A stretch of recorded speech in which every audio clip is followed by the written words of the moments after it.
Unemployment problem जो बढ़ रहा है देश में, बहुत अनएम्प्लॉयमेंट प्रॉब्लम है, नौकरी नहीं मिल रहा है, जो एजुकेटेड यूथ्स है सड़क में घूम रहा है, कुछ उसका साधन नहीं मिला काम करने के लिए।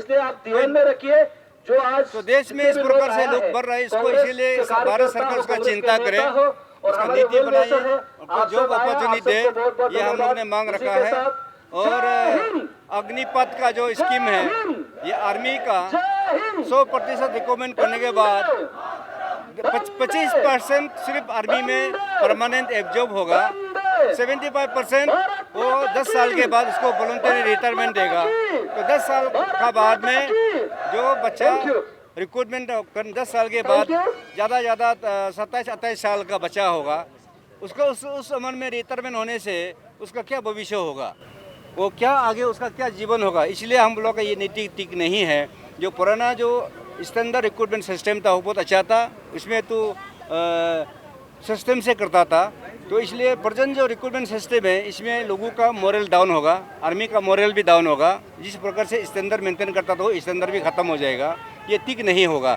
इसलिए उसको सरकार को हम लोग मांग रखा है कि ये नीति ठीक नहीं है, उसको बदलो और जो पुराना नियम सिस्टम जो रिक्रूटमेंट सिस्टम था उसको एज इट इज कंटिन्यू करने से ठीक होगा बोल के हम लोग ने मांग रखा है। सर, आप लोग का बैनर में राजभवन घेराव बोल के बड़ा बोर्ड में लिखा हुआ है, उसका क्या मतलब? राजभवन घेराव बोल के तो हम लोग प्रोग्राम रखा था, लेकिन वो यहाँ का एडमिनिस्ट्रेशन पुलिस लोग ने जाने नहीं दिया, बैरिकेड लगा के रख दिया और वो लोग ने वहाँ परमिशन एलो नहीं है। तो इसलिए हम लोग राजभवन का सड़क में हम लोग बैठ रहा है। मेजर डिमांड तो वही तो प्राइस राइस है, एम्प्लॉयमेंट अनएम्प्लॉयमेंट प्रॉब्लम्स है एंड देन अग्निपथ कौन सा वाला ना अग्निपथ का स्कीम में हम लोग विरोध इसलिए कर रहा है कि ये 10 साल के लिए सिर्फ स्कीम बनाया। 10 साल का नौकरी होता है क्या? 10 साल के बाद में वो बच्चा कहाँ जाएगा? 10 साल के बाद वहाँ से वापस करेगा और घर में बैठेगा, वो किस प्रकार से उसका आगे पढ़ भी नहीं सकेगा, दूसरा नौकरी भी नहीं मिलेगा, एज भी पार होगा, इंटरेस्ट भी खत्म हो जाएगा, वो ग्रेजुएशन भी नहीं कर पाएगा, वो किस प्रकार से लाइफ होगा आप सोचिए। वो तो हर माँ बाप को सोचना है, हर बच्चे को सोचना है, ये गंभीर विषय है। प्राइस राइस की बात करें तो मतलब बहुत साल से प्राइस राइस हो ही रहा है, लेकिन आप लोग जब भी इलेक्शन सामने आते हैं तभी आप लोग प्रदर्शन करते हो, वैसे क्यों?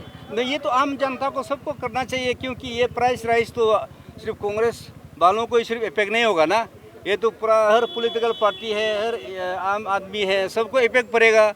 जैसे आपका गैस का दाम जो 2014 में 1400 था, अभी तो 1100 हो गया, उसको तो 400 था, 400 था, अभी कितना हो गया 1100 जैसे हो गया।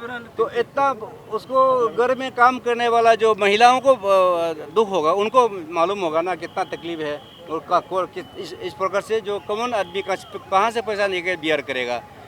हम लोग का सरकार में तो बहुत कम था, अब कंपेरिजन करके देखिए उसे डबल गुना कर दिया ये हर चीज़ में, तेल में आपको पेट्रोल में देखिए, डीजल में देखिए, आपका गैस में देखिए और अभी हर आइटम में देखिए, अभी खाने पीने का आइटम, चावल का, दाल का, कोई भी आइटम आप एक चुनिए, बाजार में पूछिए उस समय का रेट कैसा था, अभी का रेट किस प्रकार से है। लेकिन उस समय में 1 पैसा दाम बढ़ने से भी लोग हाला करता था, सड़क में बैठ जाता था। लेकिन अभी तो 100 रुपया, 1000 रुपया, कम से कम 500 रुपया दाम डबल होने के बाद भी कोई आवाज़ ही नहीं उतारा है। सर, आप लोग का जो ये सब इशू है वो एक दिन में तो सॉल्व नहीं होगा, तो आप लोग आज का प्रोटेस्ट का बात और आगे क्या और प्रोटेस्ट? ये प्रोटेस्ट जो है हम लोग को सरकार को आवाज़ पहुंचाने के लिए, सरकार को सुधारने के लिए, आम जनता को जागरूक करने के लिए, आम जनता को समझना चाहिए कि किस प्रकार से प्रॉब्लम चल रहा है, किस प्रकार से सरकार का नीति अच्छा है ना खराब है, उसको जानना बहुत ज़रूरी है। इसलिए ये आवाज़ से हर प्रदेश का जो आम जनता का आवाज़ वहाँ भारत सरकार का वहाँ पहुँचेगा, या आप लोग का तौदी पहुँचाएगा, या आप लोग भी कुछ बोलेगा, तो वो सरकार नीति को चेंज करेगा या बदलेगा या उसको दाम को कम करेगा, वो तय करेगा ना।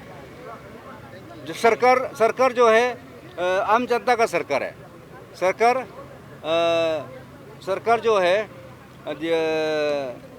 By the people, of the people, for the people, ठीक है।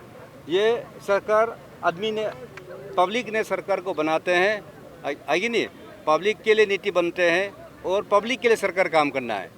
तो इसलिए ये सरकार को आवाज़ पहुंचना बहुत ज़रूरी है।